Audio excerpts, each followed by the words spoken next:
Sahabat Babe Cabita bakal bantu istri mendiang buat konten lagi. Usai Babe Cabita meninggal dunia, satu persatu sahabatnya mengungkap kebaikan sang komika semasa hidup.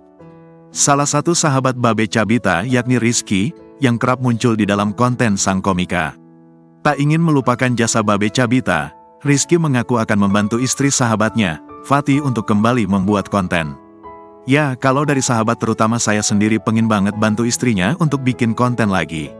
Kan kontennya dia sangat dinantikan ya, ungkap Rizky, dilansir dari YouTube Trans TV Official, Rabu, tanggal 17 April tahun 2024. Ia mengaku siap untuk membantu istri sahabatnya itu, untuk kembali menghidupkan konten yang selalu dibuat mendiang Babe dan istri.